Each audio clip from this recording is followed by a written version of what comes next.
It's Rita. She's escaped and she's attacking the planet. Teleport to us 5 overbearing and over-emotional humans. No! Not that! Not teenagers! That's correct, Alpha. I was afraid of that. Hey, thanks, Zordon. It's only the fate of the frickin' planet at stake. Has someone changed the water filter in your tube lately? Ladies and gentlemen and others, welcome to Mighty Morphin Power Rangers Season 1. Go, go, Power Rangers! 5 years ago, I started a little project called History of Power Rangers. I had done a Power Rangers homage on Atop the Fourth Wall and decided to re-watch the show, and in my re-watch, I had crazy theories and ideas that popped into my head. So I wanted to share those thoughts with people. To make matters worse, I decided to do it for every season, giving comprehensive analysis and recaps of the entire show, even for seasons that I hadn't watched before. Those videos were hosted on a service called Blip.tv that sadly no longer exists. While the original videos still exist, a lot has happened over the last 5 years, at the time of this recording anyway. Most prominently for me is that I am on YouTube now. When I began rebuilding my presence on YouTube, I re-uploaded all those videos. Sometime later, however, I was hit with 2 copyright strikes from Toei, the company that owns and produces Super Sentai, and the videos were all taken down. However, these videos have been one of the most popular things I've ever produced, and I like being able to pay rent. As such, I have decided to re-edit all of my History of Power Rangers videos and put them up again, making them more YouTube-friendly. At the time of this video's creation, Samurai and Megaforce have had that done and are viewable through links on my website, since the videos are unlisted and I prefer to keep my channel's video uploads in order when possible. The audio of all these videos will remain mostly the same, with occasional exception like cutting out my breathing, making corrections to things I got wrong, or reducing the amount of continuous footage that I show. This video, however, is most likely to get the most amount of attention, because most people don't even seem to realize that Power Rangers kept going after Mighty Morphin, and as such I felt it necessary to fully re-record the video so it actually sounded somewhat professional. Then again, I've probably lost most of you by now anyway, since it's taken me this long to get to the damn point, and my only real joke so far has been about Zordon's tube. Speaking of, has anyone fed him lately? I'm sure we've got the fish flakes around here somewhere. Anyway, the point is, if this is your first time here, welcome to the History of Power Rangers, an opinionated and serious analysis of a children's show utilizing Japanese footage mixed with American footage about rubber-suited monsters getting punched by people in spandex. And with a premise like that, you can see why it deserves serious analysis. Because this is a biased perspective, I fully expect people to lob hate at me for disagreeing with their opinions, and that's alright. This series is not a comparison to the source shows that Power Rangers uses footage from, collectively referred to as Super Sentai. I have no interest in the Sentai. Not that I question its quality, it's simply a matter of me not caring about it. All of us have heard from friends and loved ones about something that is a must-see, something that is the best ever, and that we do ourselves a disservice to not see it. But in the end, there's still stuff we don't see simply because we're not interested. And in this case, I grew up watching Power Rangers, and it is Power Rangers that I have come to praise. Or bury, depending on the season. I will refer to the Sentai occasionally from what little I do know, thanks to the efforts of others who have written up explanations for some of the more bizarre things that Power Rangers occasionally does, but my information is usually secondhand, so remember, it's possible the information I have is wrong. By that same token, I am not at this time interested in Super Sentai's sister series, Kamen Rider. Kamen Rider will have some influence in a few seasons, but for now, it's just not my thing. That being said, the current highest milestone goal of my Patreon, assuming you aren't watching this years later after Patreon has become a sapient being that was forced to be destroyed through chemical warfare combined with appealing to the best traits of humanity, is to review other American shows that are like Power Rangers, including VR Troopers, Beetleborgs, and yes, Kamen Rider Dragon Knight. So if you want to see that happen, feel free to send some support my way. I am not reviewing the first Power Rangers movie for a simple reason. It has nothing to do with the show story-wise. For 20 plus years, Power Rangers has enjoyed a mostly continuous continuity, some seasons leading directly into the next with recurring characters,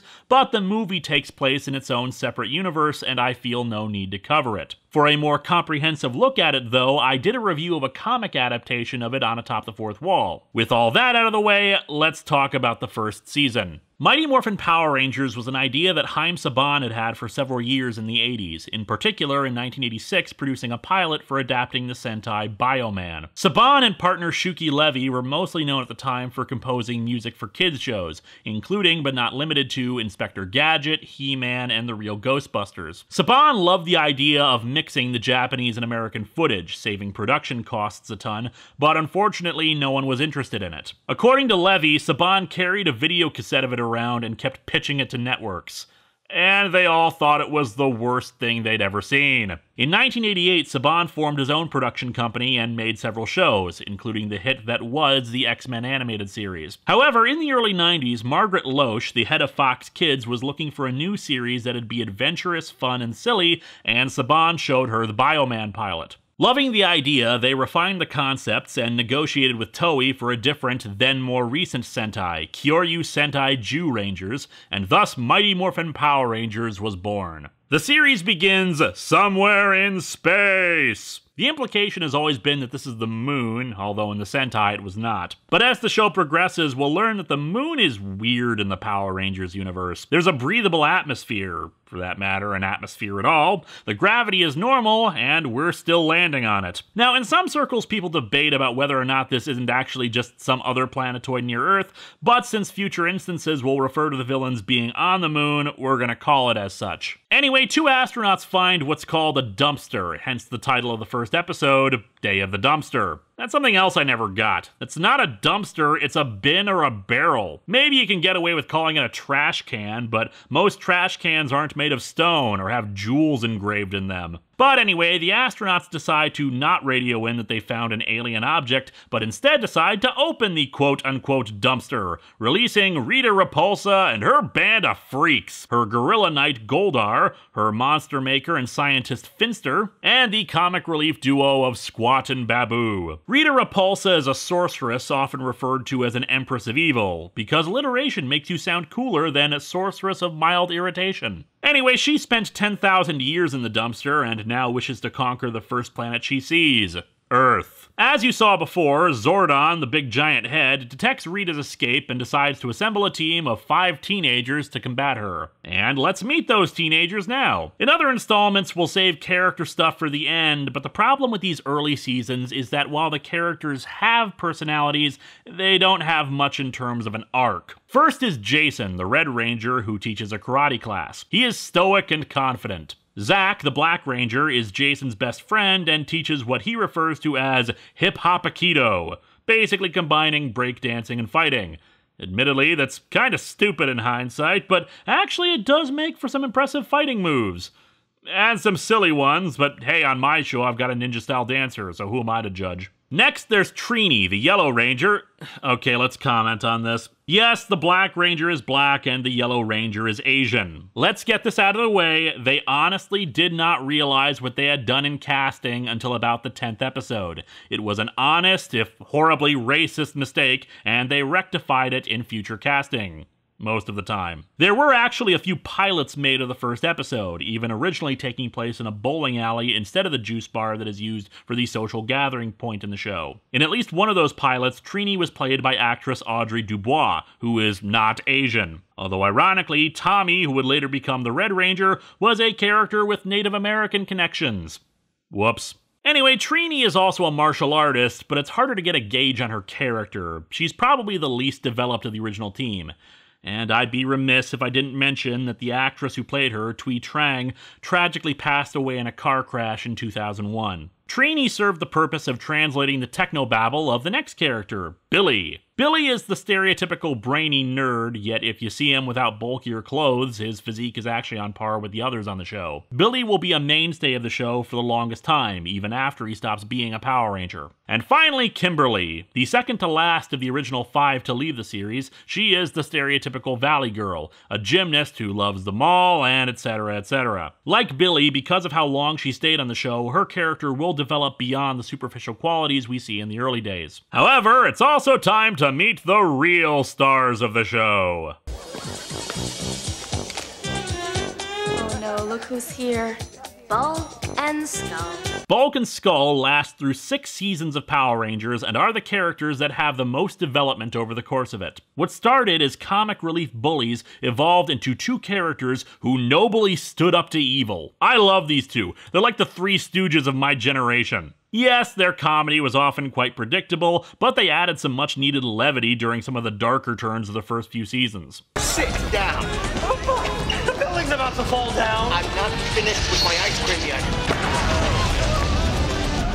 Now I'm finished. Often, their comedy subplots were actually more interesting than the plot of the episodes, and they remain some of the most popular characters on the show. Even if they began as bullies, though not particularly good ones since it was obvious any one of the Rangers was capable of kicking their asses, these are the 2 that went through the most changes. Since they are the longest lasting cast members of the original and the only ones with an arc, I consider them to be the actual main characters of the show. Incidentally, it turns out their first names are Farkas and Eugene. Yeah, I'd have gone by Bulk and Skull too. While there can be very good character moments for the Rangers, they tend to be a bit on the bland side. They're always trying to be goody-goods, always talking about teamwork, friendship, the heart of the cards, blah blah blah. In a show that really liked having clear-cut heroes and villains, Bulk and Skull stood in a gray area for quite a while, and their ultimate nobility served as a perfect capstone to their characters. While in the first season they served primarily as bullies, there were times when their better nature shined through. 2 specific examples come to mind. The first is when they adopt a pig.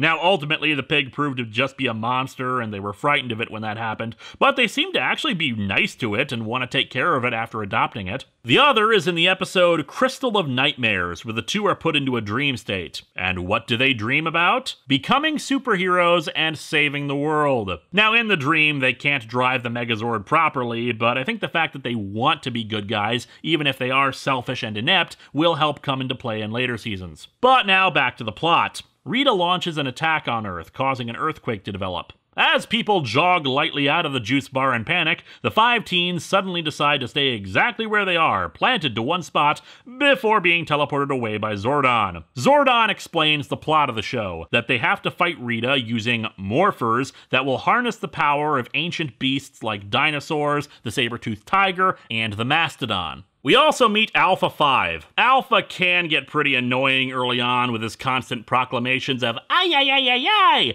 but he's ultimately harmless and serves the purpose of being able to help do all the things Zordon can't do since, dude doesn't have hands. The teens don't buy any of this, which I guess isn't that surprising, but one would think the teleportation, tube head, and robot would be compelling evidence. Rita is somehow able to discern that Zordon is doing all of this, and while we learn later that no one can enter the command center without a power coin, the source of the Morpher's power, she does send a squad of her foot soldiers, the Putty Patrol, to attack and kill the Rangers. The Putties are pretty cool. Sure, it's just a guy in gray spandex, but it's the face that really makes it. Kinda like a deformed Cyberman face. What's amusing to me in hindsight is that if she hadn't attacked them, they very well may have never become Rangers, since during the fight they decide to use the Morphers and, for the first time, become the Power Rangers. Since this is lifted from the Sentai footage, they are immediately teleported into a city to use that footage. They also get their Zords, the giant robots that, well, let's be honest, most of the time the individual Zords are pretty useless. Sure, sometimes they'll use them individually, but hey, it's cooler to have a big single robot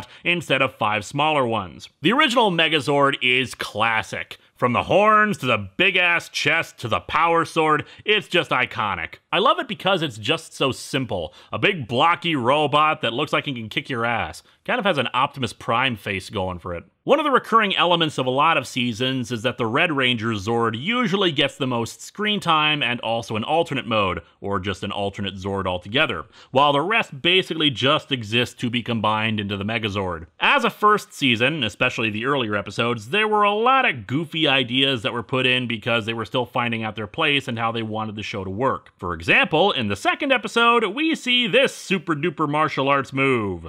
Zach, ready! Locked on! Go! Let's do it!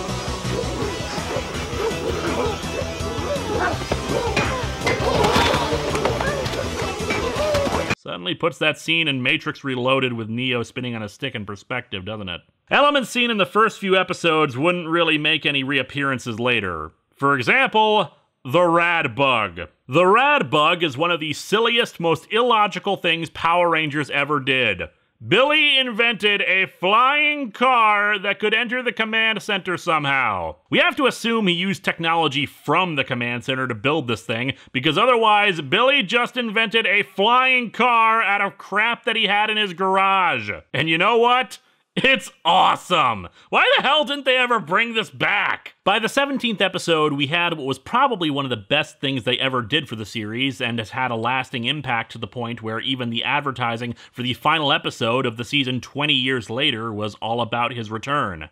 Jason David Frank as Tommy Oliver, the Green Ranger. Love him or hate him, this was the character that really cemented Power Rangers for the audience. In a 5-part story, since this was in the days when new episodes of the series were shown on weekdays, called Green with Evil, Rita unveiled her plan to create her own evil Power Ranger, the Green Ranger. Where she got the power coin we'll never know, especially given what we learn later concerning their creation. Unfortunately, the Green Ranger is also where we see some of the seams fall apart between Japanese and American footage. In the Sentai, the Green Ranger had a rubber shield, whereas the American one was cloth, since sadly they had to make do with what they had, and sometimes suits and props are damaged in transit, assuming they get sent at all. It's pretty shabby and terrible looking, sadly. Also, trivia note, the crew would routinely lose the Morpher props, so they would just go out to the toy store and buy a Morpher in order to use it for the show if they had to. The toys were just that accurate. In any case, the Green Ranger was where things suddenly got interesting. For one thing, the fact that it was 5 parts long showed us that this was an epic like no other. No other kid shows did 5-parters at the time, and the guy was just badass. He wasn't some weird-ass monster with a goofy gimmick, he was an actual human being who was able to outfight the group. He looked different, his weapon was different, and he had a Zord that rivaled the others, rising from the ocean like Godzilla. He wrecked the command center, cut the Rangers off from the guidance of Zordon, and even got into the Megazord to disable that as well. Each episode felt unique, telling a new chapter of the tale as we saw the Rangers having to really step up their game. Billy becoming more acquainted with the technology of the command center,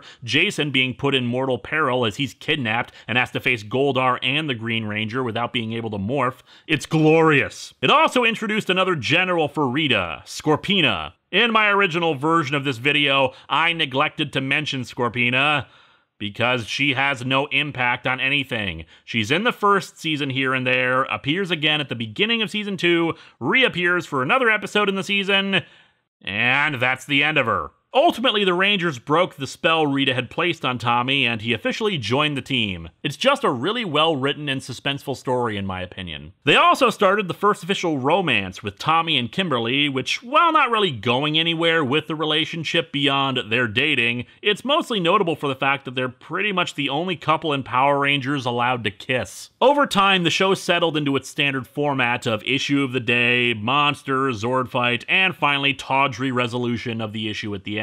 While they usually are actually pretty good about their own continuity, there's the occasional bizarre hiccup. For example, there's an episode called Life's a Masquerade, a rather enjoyable standalone episode featuring some great bits by Bulk and Skull, where Rita introduces her super putties, nearly indestructible versions of her old putties. The problem is that the episode right before it, Gung Ho, already introduced the Super Putties, and the group reacts with shock at the premise of the Super Putty both times. Gung Ho is notable for another aspect, the introduction of a new Zord, Titanus. It's a big Brachiosaurus-looking thing that could combine together with the Megazord and Dragon Zord to become the Ultra Zord. Because remember, kids, the only thing cooler than one giant robot is a bunch of giant robots merging together to become an even bigger robot. Anyway, eventually the show ran into a bit of a problem. See, a lot of the fight scenes were dependent on the Sentai footage, and, well, there was only so much of it, particularly of the Green Ranger, since his Sentai equivalent actually died partway through Zyuranger. Now, they solved that issue by writing him out of the show. In the 2-parter, The Green Candle, Rita unveils a magic candle that, once fully melted, will return the Green Ranger powers to her. Why the hell she never unveiled this until now is a good question, but the point is that Tommy is going to lose his powers. Still, as evil plans go, this is certainly better than her usual rigmarole of trying to ruin the teenager's days by sending putties to cause minor inconveniences. Plus, as the Spoony One once pointed out, using a candle to take over the world. Well, that's pretty hardcore. The Rangers fought valiantly, and Jason himself tried to stop the candle, but ultimately failed. In order to prevent Rita from getting her hands on the Green Ranger powers, Tommy transfers them to Jason, granting him his shield and the Dragon Flute. Jason's failure to stop the Green Candle is something that would haunt him next season, but we'll get to that next time. Writing the Green Ranger out was also a brilliant move from a marketing perspective. Tommy was a popular character, and instead of overexposing him, limiting his appearances for special occasions later meant that kids would be more inclined to tune in the hopes of seeing him during those episodes. Bear in mind, they didn't actually need to write him out of the show, especially for what they ended up doing later for the season. But this little bit of continuity really helps ensure that there is an ongoing story and makes kids want to see what the next episode is going to be like. Which brings us to Return of an Old Friend. Rita finally comes up with a plan that's not completely nonsensical and goofy, which is kidnap the teen's parents and ransom them for the power coins. They also take control of Billy's mind and force him to take the Dragon Dagger. This is the first time we actually see their parents, and in true silly fashion, most of them dress color-coded like their kids, with Jason's parents wearing red and Skull's parents wearing punk attire. In fact, Bulk's parents seem the most normal. Our heroes are forced to give up the coins, but of course Goldar doesn't hold up his end of the bargain and keeps the parents. However, Jason reveals that he still has the Dragon Coin. They recruit Tommy once again and infuse him with Zordon's own energy. However, they know it's only a temporary measure and it's likely the powers could give out during a fight. After one of those fights, Tommy's able to retrieve the dagger and the power coins. And while he's now back as the Green Ranger, the group knows that the rejuvenation of his powers is only temporary. Besides for the running subplot of Tommy and Kimberly's relationship, there was also Zach's pursuit of Angela, who would brush him off anytime he tried to impress her. It was actually a nice change to see that the teens weren't successful at everything they did, like it seemed to be, though Angela's heart seemed to be won over whenever Zach did genuinely good things for her. Or when he bribed her. The character pretty much disappeared though, so ultimately it was for naught. One particular aspect that occurred to me as I was watching the later episodes of the season was the change in fighting prowess. In the early episodes, the Rangers tended to fight off putties successfully only after they'd morphed. Otherwise, they relied on tricks or misdirection in order to defeat them. In fact, Tommy's ability to fight off a squad of putties single-handedly was an impressive feat to Rita. However, in a later episode, Zach was able to fight off a squad of putties himself too. Billy's fighting ability in particular would change. In the beginning, he could barely fight off one putty, let alone a whole group of them, but by the end, he was able to hold his own in a fight beyond the stereotypical nature of his character. Mind you, some of this was simply narrative convenience, but it did hang in my mind as I was watching. As I said before, there was a problem of the fight scene footage. Originally, Mighty Morphin Power Rangers was only supposed to be 40 episodes, ending on the two-parter Doomsday. It's a pretty intense episodes, with things looking grim, even parts of the Zords getting sliced off, but of course they win through at the end. Zordon offers them a chance to give up their powers, that they shouldn't have to keep up the fight forever, but they say they'll keep going. I imagine the original plan was for Rita to be destroyed, hence the offer, but of course, she was not. With the ever-growing popularity of the series, they decided to keep it on. But the first season, uniquely enough, had 60 episodes in it. So how did they fill up the remaining 20? They actually contacted the creators of Zyurangers to produce entirely new original footage that would only be used in Power Rangers, referred to by fans as Zyu2. Just damn!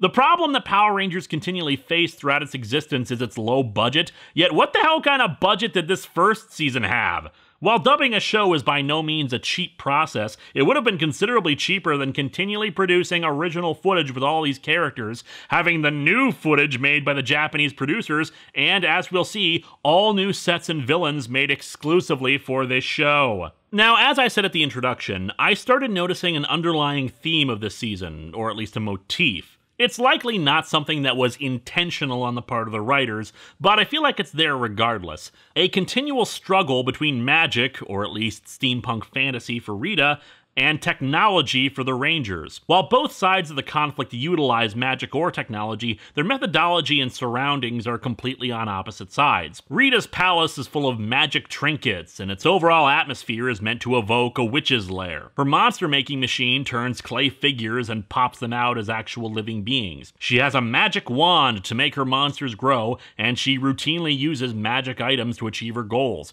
either calling upon some ancient spirit or, say, using a candle to take away superpowers. Even the monsters themselves tended to have a more mythological or mystical bent to them, or at the very least range in the fantastic. On the other side of the fence are the Power Rangers. The command center is a high-tech facility, and the morphers themselves are an impressive feat of technology, accessing something called the morphing grid to give them their powers. While Zordon may have been described as a wizard before they fleshed out his backstory, he clearly prefers the use of the technology that the group has at their disposal. Alpha himself is a robot, and the Rangers use giant machines to fight against Rita's magically created monsters. Billy is usually the tech go-to guy and also invents new devices to help the team out. Hell, a little kid friend of his, who I swear is supposed to be his brother, even invents a Virtual Boy.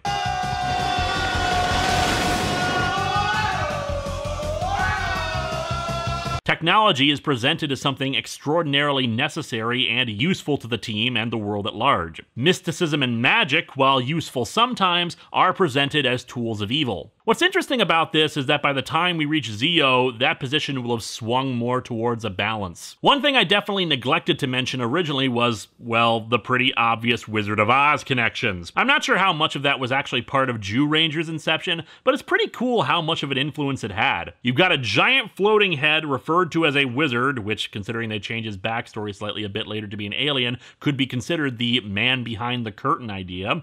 An evil witch, whom even Barbara Goodson, the voice actress for Rita, was told to do a Wicked Witch of the West impersonation, who had at her disposal a flying monkey. It's okay to wear your influences on your sleeve like this and really show how creative you can get with it. I mean, it's not like the show actually has a Dorothy figure, although I've got to imagine somewhere in 800 episodes they had magic shoes. There are other characters on the show, but unfortunately they're kinda superfluous. There's Miss Appleby, the teacher at Angel Grove High, who shows up the most. Principal Kaplan, who's really just there for the occasional comic relief when his toupee gets knocked off, because baldness is funny, I guess.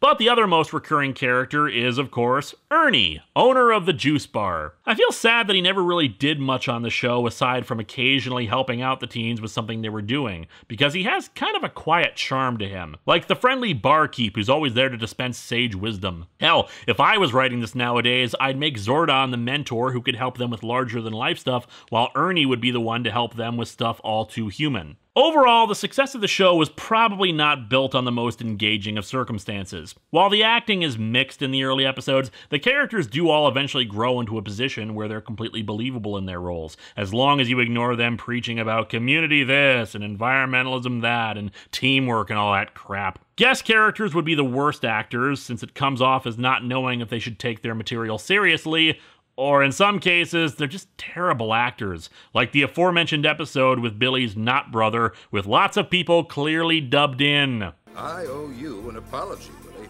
It seems I overreacted to something that wasn't your fault. If I had to speculate, what I'd say really helped its success was the action. No other American show at the time was showing such complex fighting and choreography. And while the monsters were silly and the jokes were cheesy, there was something of a basic charm to the series that made people, especially kids, want to watch it. The growth of good storylines aided it, especially multi-parters where the stakes were high and you honestly weren't sure how they were going to resolve the situations. And while there were, of course, those times when logic broke through and you asked, say, if Rita knows their identities, why doesn't she blow up their houses? But all in all, the first season was a good start to the show, even if 60 episodes was a bit much, especially when one considers that most of them followed the same damn formula. However, things would only go uphill in terms of storytelling in Season 2.